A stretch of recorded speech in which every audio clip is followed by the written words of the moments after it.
नमस्कार दोस्तों, आ गया हूँ मैं फिर से एक नए वीडियो के साथ। आज मैं इस वीडियो में आपको बताने वाला हूँ ईपीएफओ के बारे में। जी हाँ, आज मैं आपको ईपीएफओ का फॉर्म 15G भरने के लिए बताने वाला हूँ, क्योंकि अगर आप फुल विड्रॉल करते हैं फॉर्म 10C या फिर फॉर्म 19, ये दोनों अगर आप फिल करते हैं, आपका रिजाइन हो चुका है, तो इसमें आपको फॉर्म 15G भरना जरूरी होता है। ये क्यों होता है ये भी मैं आपको बताऊंगा। इससे पहले मैं बताना चाहूँगा, अगर आप हमारे गवर्नमेंट टेक चैनल पर नए हैं तो हमारे चैनल को सब्सक्राइब करें और बेल नोटिफिकेशन को ऑन करें, ताकि हमारी कोई सी वीडियो अपलोड हो तो आपको सबसे पहले नोटिफिकेशन मिल जाए। तो चलिए चलते हैं, हम आपको बताते हैं कैसे आपको फॉर्म 15G फिल करना है और इसके क्या क्या फ़ायदे हैं। आप वीडियो के एंड तक बने रहिए, आपको फुल जानकारी देने वाला हूँ। तो चलिए फॉर्म 15G मैं लाइव आपको सामने भर के दिखाता हूँ। अब मैं फॉर्म को आपको अच्छे से समझाने वाला हूँ, पूरे ध्यान से वीडियो को देखना और समझना। पहले नंबर कॉलम में आता है नेम ऑफ एसिस, यानी आपका नाम डालना है पूरा अच्छी तरह से। और दूसरे नंबर कॉलम में आता है पैन ऑफ द एसिस, अपने पैन कार्ड का नंबर डाल देना है। और तीसरे नंबर कॉलम में लिखा है स्टेटस, यहाँ पे आपको इंडिविजुअल लिख देना है, जैसे कि मैं लिख रखा हूँ, आप देख सकते हैं। और चौथे नंबर कॉलम में आता है परवरिश ARSPY, यानी अब जिस साल में फॉर्म भर रहे हैं सबसे पहले वो डालिए और उसके बाद एक और आगे साल का है, यानी 2022 में आप भर रहे हैं तो 2022-2023 डाल दीजिए।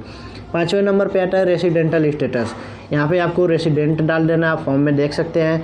और छठवें नंबर से लेके 12वें नंबर कॉलम तक आपको अपने आधार कार्ड के एड्रेस डालना है। छठवें नंबर कॉलम में फ्लैट डोर ब्लॉक, आप कुछ भी फिल कर सकते हैं। नेम ऑफ प्रमिस में आप ऐसे ब्लैंक छोड़ सकते हैं। रोड स्ट्रीट लाइन, अगर घर के आसपास कोई रोड गया है तो इस पर डाल दीजिए, आधार कार्ड में लिखा है तो वो भी डाल दीजिए। और 9वें कॉलम की बात करते हैं, एरिया लोकेलिटी, अपना गाँव का नाम डाल दीजिए।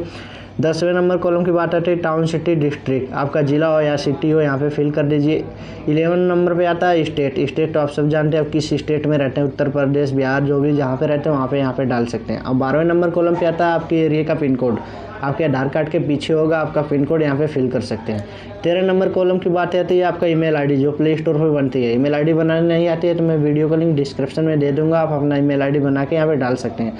और आप इसे नहीं डालते तब भी कोई बात नहीं, ब्लैंक छोड़ सकते हैं। अब 14 नंबर कॉलम की बात आती है telephone number with STD code and mobile number, यहाँ पे अपना मोबाइल नंबर आप डाल सकते हैं, मोबाइल नंबर जो आपके EPFO में रजिस्टर है। 15 नंबर कॉलम की बात आती है, इसमें दो है A+B। पहले नंबर पे आता है whether to enter the tax under the, यानी आप टैक्स के दायरे में आते हैं। अगर आपने कभी टैक्स भरा है तो यस कर दीजिए, अगर नहीं भरा है तो नो कर दीजिए। बी वाला आता है if you the latest assess tier for the switch assess, इसको नो कर दीजिए। इसके बाद आता है 16 नंबर और 17 नंबर की बात। ये फॉर्म मैंने नहीं भरा है बट मैं आपको बता देता हूँ, अच्छी तरह से समझ जाना। Estimated income for the switch declaration is made, आप पीएफ से कितनी इनकम निकालना चाहते हैं, पेंशन नहीं, सिर्फ पीएफ आपका पीएफ कितना कटा है टोटल आप यहाँ पे भर दीजिए। उसके बाद आता है estimated total income of the PY in the switch income mention column 16 to be included, यानी आप जो पीएफ का पैसा जितना आपका कटा है और इस साल में जितना आपने कमाया, मान लीजिए इस साल में आपने 50,000 कमाया है और यहाँ पे आपका पीएफ का पैसा है 10,000, तब 50 10 60,000 भर दीजिए।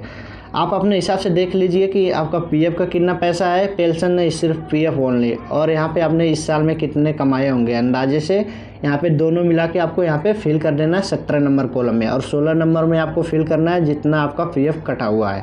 अब बात करते हैं 18 नंबर कॉलम की। 18 नंबर कॉलम में total number of form the 15G, अगर आपने पहले कभी फॉर्म 15G भरा है तो यहाँ पे डाल दीजिए, अगर नहीं भरा तो यानी फाइनली 18 नंबर। और यहाँ पे देख सकते हैं यहाँ पे agreement amount of income switch form the 15G, यहाँ पे आप इसको कर दीजिए, या दोनों में खाली छोड़ दीजिए ब्लैंक, या फिर या नहीं डाल दीजिए। अब बात करते हैं 19 नंबर कॉलम की। 19 नंबर कॉलम में सबसे फर्स्ट नंबर पे यहाँ पे दिखा identification number of the relevant investment account, यानी आप अपना पीएफ नंबर यहाँ पे डाल दीजिए। और यहाँ पे दूसरी बात आती है नेचुरल ऑफ द इनकम, यहाँ पे आप इनकम कहाँ से आती है, यहाँ पे आपका पीएफ से इनकम आता है तो EPFO डाल दीजिए। अब section under switch tax is declaration, यहाँ पे आप 192A डाल दीजिए। यहाँ पे आप लास्ट में दिख रहा होगा आपको अमाउंट ऑफ इनकम, यानी आपका यहाँ पे जो 16 नंबर कॉलम में डाले थे सेम वही यहाँ पे आपको डालना है। अब बात करते हैं यहाँ पे नीचे आपको दिख रहा होगा, फिर से मैं दूसरा फॉर्म इसको ऊपर करके भर के दिखाता हूँ आपको। हमारा आधा फॉर्म फिल हो चुका है, अब इसका नीचे का हिस्सा मैं भरता हूँ। सबसे पहले यहाँ पे आपको दिख रहा होगा सिग्नेचर, यहाँ पे आपको अपना सिग्नेचर कर देना है। उसके बाद यहाँ पे दिख रहा होगा डिक्लेरेशन वेरिफिकेशन, ये आपका लास्ट नीचे का बचा है। यहाँ पे दिख रहा होगा खाली ब्लैंक, यहाँ पे आपको अपना नाम डाल देना है। उसके बाद यहाँ पे मैं एक रेड कलर का मार्क कर रहा हूँ, देख लीजिए ध्यान से। यहाँ पे दोनों में लिखा है 31 मार्च 2023। तो आपको क्या करना है, और यहाँ पे भी आप देख लीजिए, यहाँ पे दोनों में लिखा है 2023 2024। इन दोनों में सेम सेम डला है। इसका एक मतलब है, आप ध्यान से इस वीडियो को देखना। अगर मैं 2022 में ये फॉर्म भर रहा हूँ, इसलिए यहाँ पे लिखा हूँ 31 मार्च 2023। अगर आप किसी और साल में भर रहे हैं, तो जैसे मान लीजिए एग्जाम्पल में आप भर रहे हैं 2023 में, तो आपको लिखना है यहाँ पे 31 मार्च 2024। एक साल आगे का भरना, ये वाला जो रेड कॉलम दिख रहा है। अब यहाँ पे आते हैं जो सिर्फ 2022 और 2023-24 लिखा है, यहाँ पे भी सेम वही करना है। आपको 31 मार्च नहीं लिखना है, आपको यहाँ पे मतलब जो साल चल रहा है उसके आगे का एक साल सबसे पहले लिखना है, उसके बाद फिर और एक आध साल आगे का। जैसे 2022 चल रहा है तो मैंने यहाँ पे डाला 2023 2024। उसके बाद सेम नीचे भी डाला इस वाले रेड कॉलम का। अब नीचे देख सकते हैं यहाँ पे लिखा है प्लेज, यानी आप कहाँ पे हो इस समय जो ये फॉर्म भर रहे हो, वहाँ का डाल देना आपका स्टेट का नाम।